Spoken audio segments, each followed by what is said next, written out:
Have you ever said something and immediately wished you could take it back?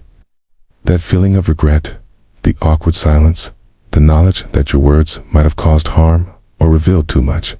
We've all been there. But what if I told you there's a way to significantly reduce those moments? A way to speak with more intention, wisdom, and strength. Today, we're diving deep into the ancient philosophy of Stoicism to uncover 7 things a truly wise person, a Stoic sage, would never say. This isn't about rigid rules or suppressing your personality. It's about upgrading your communication to build stronger relationships, earn respect, and find a deeper sense of inner peace. So, stick around, because by the end of this video, you'll have a powerful toolkit for mastering your words, not letting them master you. Start with the first phrase, a wise person avoids. This is a disaster. Picture this. You've been working on a project for weeks, and suddenly, a major setback occurs. The server crashes. A key partner pulls out. Your presentation gets corrupted minutes before the meeting. The immediate gut reaction for many is to panic.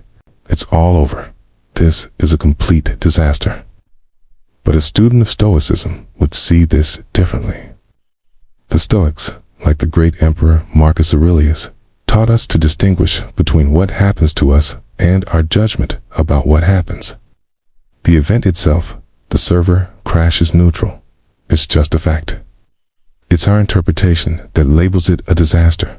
By calling it a disaster, we surrender our power to our emotions. We fuel anxiety and panic, which clouds our judgment and prevents us from finding a solution. A wise person, instead of catastrophizing, would take a deep breath and reframe the situation. They might say, "This is an unexpected challenge," or, "Okay, this is the new situation we have to work with." This simple shift in language isn't about pretending the problem doesn't exist. It's about refusing to be emotionally hijacked by it. It's about focusing on what you can control, your responses, instead of what you can't. So, the next time you face a setback, resist the urge to label it a disaster. See it as a problem to be solved, an obstacle to overcome.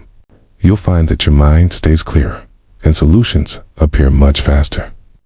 The second thing you'll never hear a wise person say is, "If only, ... double quotes. The treacherous trap of, if only I had studied harder.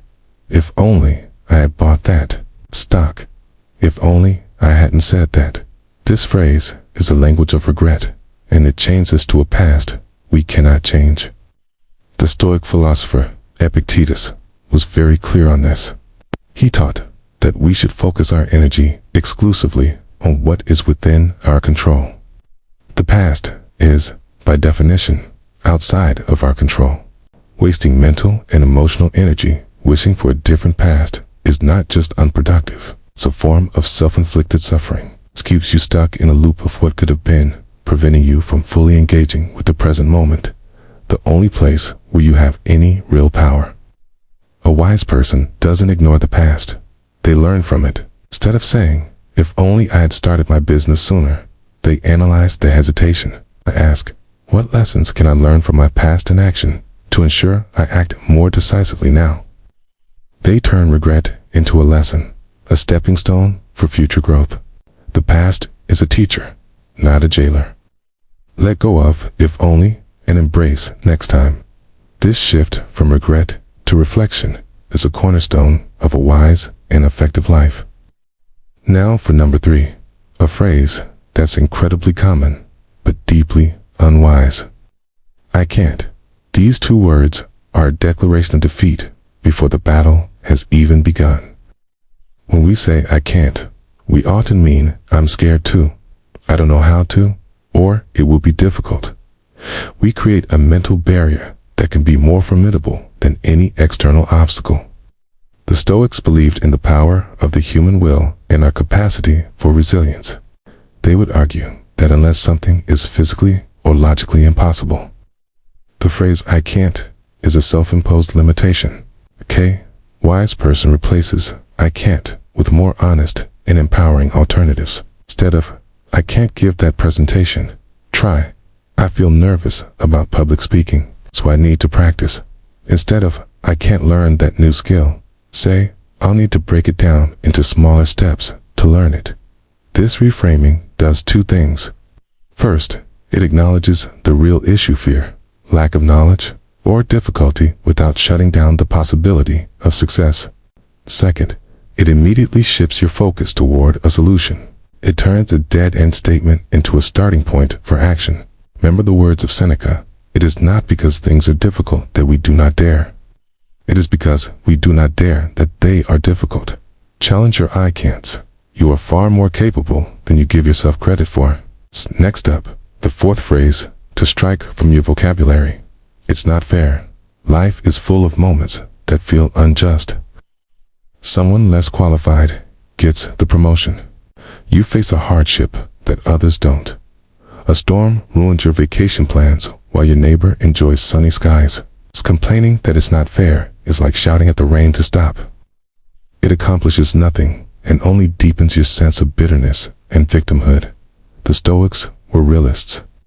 They understood that the universe does not operate on our personal sense of fairness. Fortune, fame, and misfortune are distributed randomly. To expect life to be fair is to set yourself up for constant disappointment. A wise person accepts this reality. This doesn't mean they become passive or condone injustice. On the contrary, they save their energy. Instead of complaining about unfairness, they focus their efforts where it counts. If they witness an injustice, they can help rectify. They act. If they face a personal setback, they focus on their response, on their own resilience and virtue. They ask, given this unfair situation, what is the most virtuous and effective way for me to respond? They find their power not in demanding fairness from the world, but in choosing their own honorable reaction to its inherent unfairness. The fifth thing a wise person never says is idle gossip or slander about others. Did you hear what Sarah did? Can't believe Mark said that. Engaging in gossip is a subtle poison. On the surface, it might feel like a way to bond with others, to be in the know, but in reality, it's a sign of an undisciplined mind. Marcus Aurelius wrote in his Meditations about the importance of focusing on our own thoughts and actions, not the actions of others, unless it was for the common good. Gossiping about someone else's flaws or mistakes does nothing to improve your own character. In fact, it often does the opposite. It distracts you from your own self-improvement, fosters a negative mindset, and erodes trust. People may listen to your gossip, but they'll also wonder what you say about them when they're not around. A wise person speaks with purpose. They discuss ideas, not people. When they do talk about others, it is to praise their virtues or to understand a situation in a constructive way, not to tear them down. Before you speak about someone, ask yourself, is it true? Is it kind? Is it necessary? If the answer to any of these is no, then silence is the wiser choice. Cultivate a reputation as someone who builds up, not tears down. This brings us to number 6. I'll be happy when... This is one of the most common delusions of modern life. I'll be happy when I get that promotion. I'll be happy when I buy that house. I'll be happy when I find the perfect partner. This mindset, known as conditional happiness, is a recipe for perpetual dissatisfaction. You achieve one goal, and the goalpost for happiness just moves further away. The Stoics taught that true happiness, or eudaimonia, is an internal state. It comes from living a life of virtue, wisdom, and inner peace, not from external achievements or possessions. These things are what the Stoics called indifference. They are nice to have, but they are not essential for a good life, and their absence doesn't have to cause suffering. A wise person finds joy in the process, not just the outcome. They appreciate the present moment. They practice gratitude for what they already have, rather than constantly yearning for what they lack. They understand that happiness is not a destination you arrive at when something happens. It is a path you walk every day by choosing to live with purpose, virtue, and acceptance. So, stop postponing your happiness. Find it here, now, in the effort you are making and the life you are living today. Finally, the The seventh thing a wise person avoids saying is definitive, absolute judgments about the future, like this will never work, or I'll always be this way. The future is, by its very nature, uncertain. To speak about it with absolute certainty is an act of arrogance, and it closes your mind to possibility. When you say this will never work, you're not just predicting failure, you're often helping to create it by adopting a mindset that will and look for solutions or opportunities. Similarly, when you say, I'll always be this way, whether it's I'll always be disorganized or I'll always be shy, you are creating a fixed identity for yourself. You are denying your own capacity for growth and change. The Stoics emphasize that we are works in progress. Self-improvement is a lifelong journey. A wise person maintains a humble and open attitude toward the future. Instead of this will never work, they might say, this looks very challenging. But let's explore our options. Instead of, I'll always be this way, they say, this is a pattern I'm working to change. This language keeps the door open to hope, creativity, and personal evolution. It acknowledges the uncertainty of the future while affirming your agency to influence it. So, there you have it. 7 phrases that, by consciously avoiding them, can fundamentally change how you experience the world. To recap, instead of this is a disaster, say this is a challenge.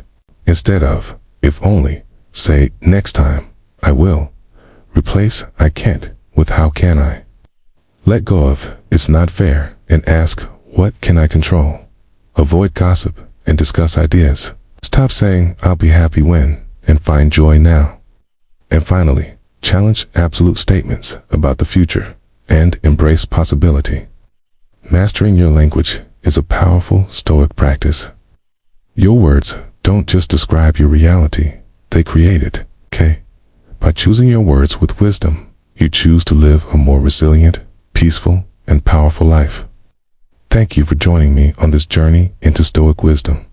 If this resonated with you, let me know in the comments which of these phrases you're going to work on eliminating from your vocabulary. Don't forget to like this video and subscribe for more lessons on practical philosophy for modern life. Until next time, speak wisely.